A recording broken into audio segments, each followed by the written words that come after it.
Hello. Today I'm going to read a story called Seven Spirals, a Chakra Sutra for Kids by Dina Haber and Amy McDonald.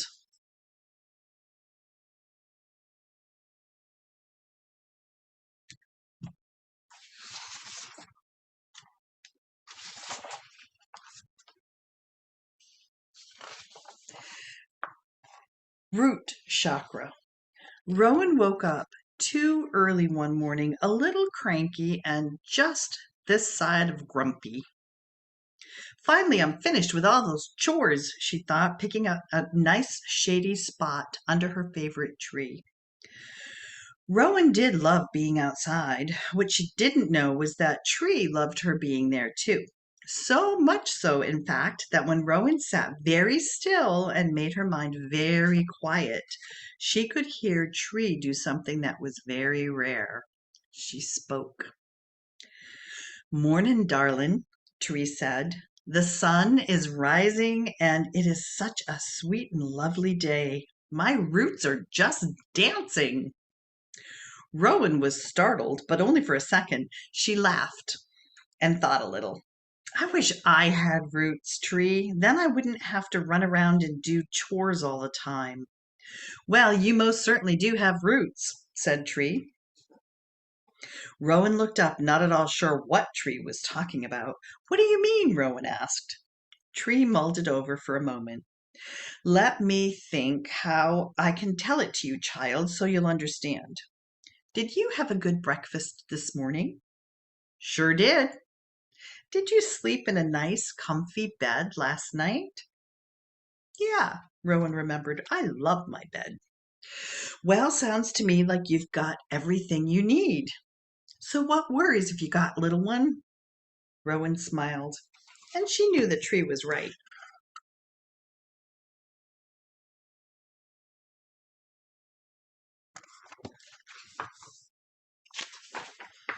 Rowan breathed in as Tree breathed out. The ground felt a little cool to sit on, but Rowan didn't care. Soon she couldn't even tell where she ended and that ground began. The wind tousled her hair and rustled Tree's leaves, and they stayed there like that for a long time.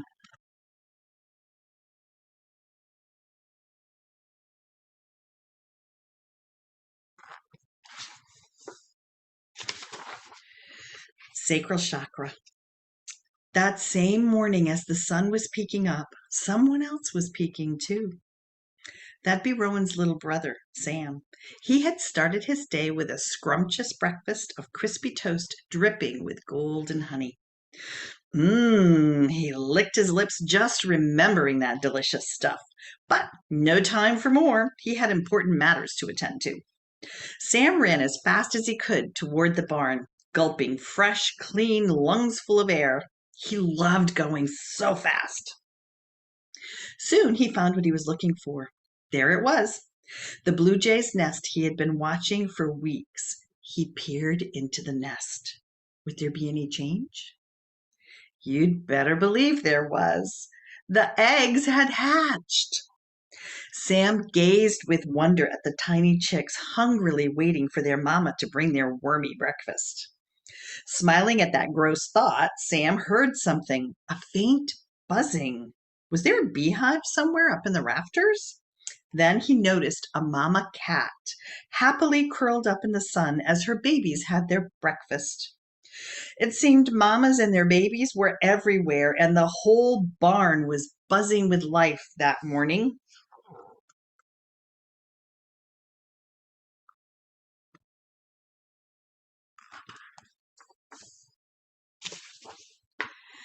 Sam wished he could stay longer, but soon he had to say goodbye and head back home. He and Rowan had a lot to do that day.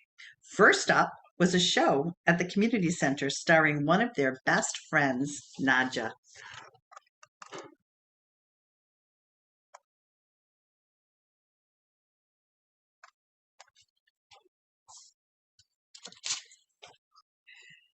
Music filled the air, navel, or solar plexus chakra. Music filled the air as Nadja took to the stage. She whirled and twirled to the sound of the drum and sitar. Dancing now, she was lovely and so sure of herself, but last night had been a different story. I can't do it. I can't dance in front of all those people, Nadja fretted. She had never been this nervous. Grandmama smiled. Come here, Nadja. Let's talk for a moment. Do you know how many amber beads are on your costume, little one? I don't even know myself, but I swear there must be, well, a lot. And do you know what I thought about as I sewed each one? I thought how beautiful my Nadja will be, how happy she will make people with her wonderful dancing, and how good she will feel about that. Nadja laughed, and she did feel a little better. Then her older sister paid her the best compliment of all. Nadja, if you like, I will paint a Mendi design around your belly button for good luck. You must hold very still and breathe in and out as slowly as you can. Nadja did just that. She didn't want to disturb her sister's steady hand. With each slow, patient breath, she felt a little more calm.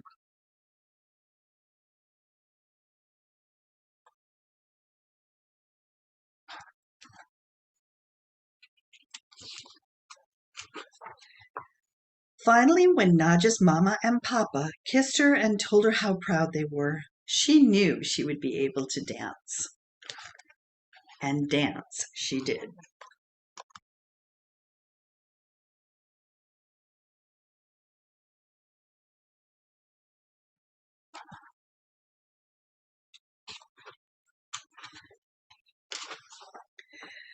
Heart chakra.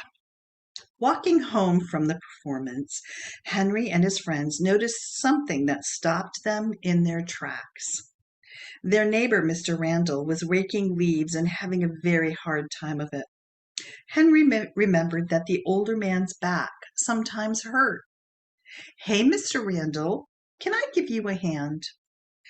Henry, just the guy I wanted to see. Sure, I'd love a hand or two if you got 'em.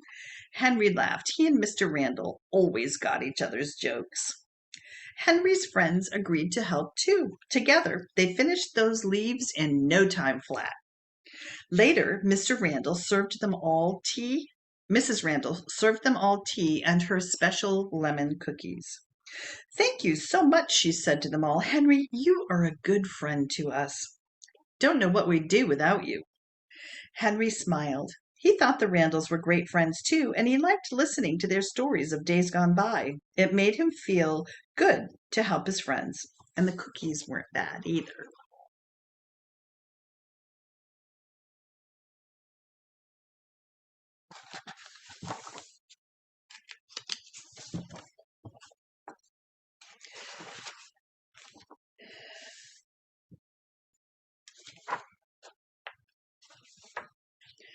I still remember the day we met, Mr. Randall began. I would skate at the roller rink every Saturday.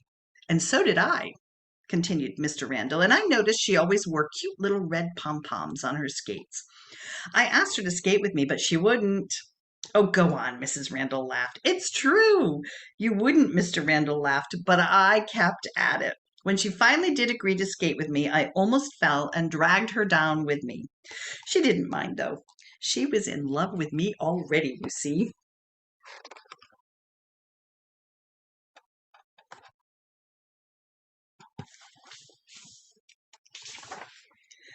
Throat chakra.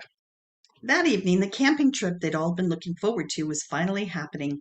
A few of the kids had been camping before, but this was the first time for most.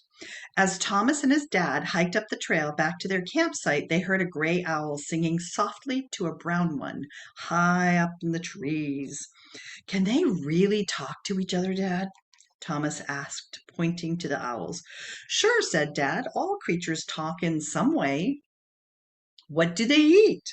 How do they sleep up there without falling out of the tree? And what about those berries we saw back there? Do owls eat those? Can we eat those? Dad smiled at Thomas. Do I ask too many questions, Dad?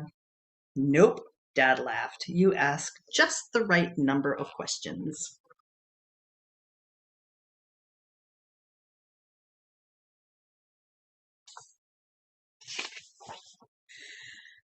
Well, let's see here, Dad said. I think owls eat mice and bugs and other little animals. Probably not berries, though. I think they're carnivores. And I'm pretty sure they do sleep in trees. They must have some awesome balance to be able to do that, Thomas said. Yes, they must, Dad said. Let's look that up when we get home.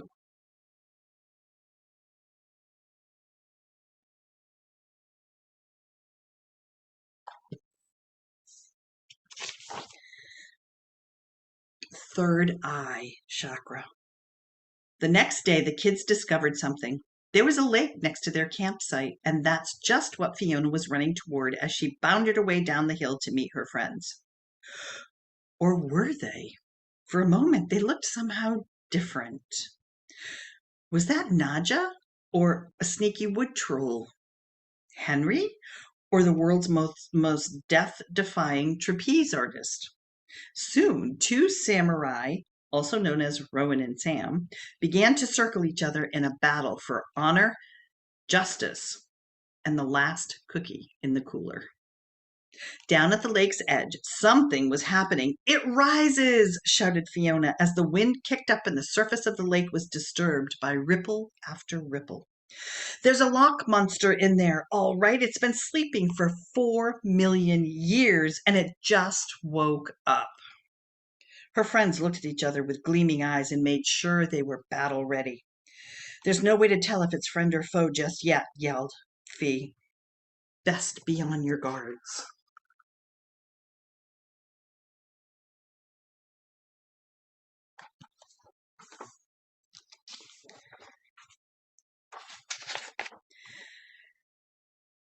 Brandishing her sword, Fee ran toward the lake.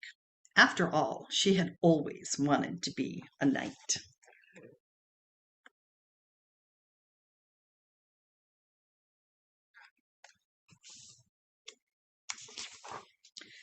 Crown chakra.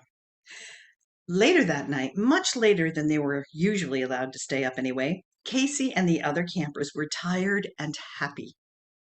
Before they settled down to yet another round of s'mores and ghost stories, they decided to go for a walk to find out which sparkled more, the moonlit lake or the starry sky.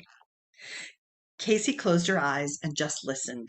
She loved being out here with her friends, by the water and under the stars.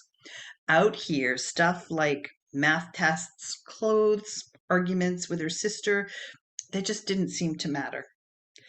When she looked up at that great big sky, Casey knew that she was only a tiny grain of sand on a very big beach, and yet, at the same time, she was all that ever was.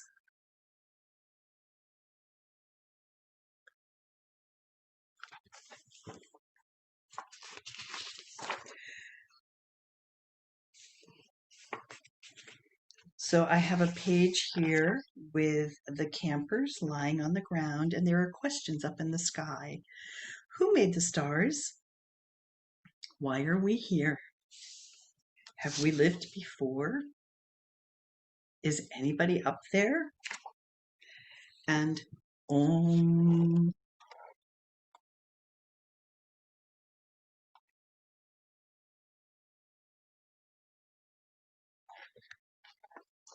And that concludes our story of 7 Spirals, a Chakra Sutra for kids. I hope you enjoyed it. Bye for now.